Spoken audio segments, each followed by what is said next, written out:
हे बघा की ही राजकीय केस होती। गेल्या 30 वर्षापूर्वी ही केस रजिस्टर झालेली आहे।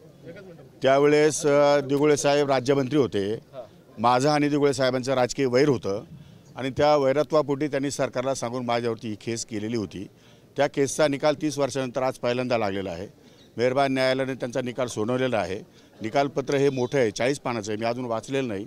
वाचून त्या संदर्भात मी आपल्याला व्यवस्थितपणे मार्गदर्शन करेल आणि त्यासाठी मी अपील या ठिकाणी करण्याचा निर्णय घेतलेला आहे। आपल्याकडनं जामिनासाठी काही या ठिकाणी हां, जामीन तर नियमाने कायद्यानुसार जे काही करता येईल ते सगळं केलेलं आहे। साहेब, पण जे सरकारी पक्ष त्यांचं असं म्हणणं होतं की आपण उत्पन्न कमी दाखवलं आणि सरकारचे सदनिका ह्या लाटल्यात आणि जे 4 फ्लॅट घेतलेले होते त्यापैकी 4ची 4 आपण आणि आपल्या भावाने। आता त्या संदर्भात मी अजून जजमेंट वाचलेलं नाही। सरकारी वकिलांचं काय म्हणणं आहे तेही मला माहिती नाही। मी जजमेंट वाचलेलं नाही आणि ते जजमेंट वाचलं की मी तुम्हाला त्याच्यावरती सविस्तर या ठिकाणी न्यूज देऊ शकतो। नाही, पण आपल्या शिक्षेची जी आता हे सगळं प्रकरण समोर आल्यानंतर आता राजीनाम्याची मागणी देखील लगेच होऊ शकते ना। काय राजीनाम्याची मागणी होऊ शकते, पण त्यासाठी अपिलेट प्रोव्हिजन आहेत। राजकीयदृष्ट्या देशामध्ये अशा प्रकारचे अनेक निकाल झालेले आहेत आणि त्या दृष्टिकोनातून मी अपिलामध्ये जाणार आहे, हायकोर्टामध्ये जाणार आहे। त्यामुळे न्याय मागण्याचा अधिकार, जसा न्यायालयाला निकाल सुनावण्याचा अधिकार आहे तसा न्याय मागण्याचा अधिकार मला पण आहे एक नागरिक बनून। तेव्हा मी वरच्या कोर्टामध्ये न्याय मागणार आहे। गेल्या काही वर्षांपासून जर बघितलं तर कृषी मंत्री अब्दुल सत्तार असतील, नंतरच्या काळामध्ये धनंजय मुंडे असतील, आता तुम्ही एकूणच कृषी मंत्री। पण आज उपलब्ध झालेलं नाही ना हे कृषी मंत्री झाल्यानंतर। हे प्रकरण मुळात 30 वर्षापूर्वीचं आहे। त्यामुळे आज झाले, ज्यावेळेस मी राजकारणात जस्ट प्रवेश केला होता, मी त्यावेळेस आमदार सुद्धा होतो की नव्हतं मला माहीत नाही। त्यामुळे तो काळ आणि आजचा काळामध्ये फरक आहे। त्याच्यानंतरच्या काळामध्ये दिगोळेंचे माझे संबंध सलोख्याचे पण निर्माण झाले, पण कायदेशीररित्या एखादी केस रजिस्टर झाल्यानंतर जो काही नियम असतो त्या नियमान्वये ती प्रोसेस होत असते।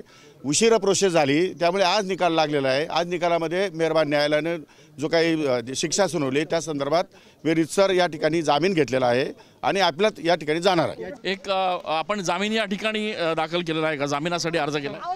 जामीन झालेला आहे। अच्छा, पण खूप जुनं हे प्रकरण असताना ते आता उघडून येण्याचा काय विषय? उकरून वगैरे काढलेलं नाहीये, रितसर निकाल लागलेला आहे। ट्रायल झाल्यानंतर निकाल लागतो तसा निकाल लागलेला आहे।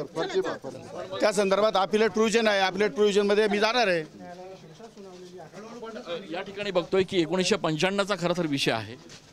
बरोबर आहे, 1995 जरी असला तरी न्याय प्रणालीनुसार तुझा निकाल आज लागलेला आहे। त्यामुळं त्याला उशीर जरी झाला असला तरी निकाल तर आज लागलेला आहे की नाही।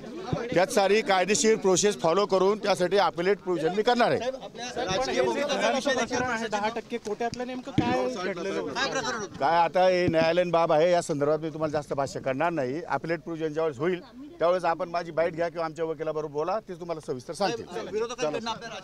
जाऊ द्या, तो 2 वर्षाची शिक्षा झाली त्यामुळे आपल्याला पद सोडावं लागेल असं देखील म्हणतात आहे। काय ते काय म्हणतात मला तपासून घ्यावं लागेल कायदेशीर।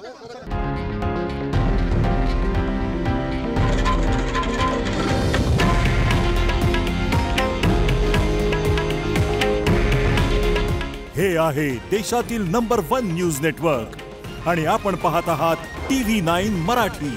काळजी तुमची, हित महाराष्ट्राचं।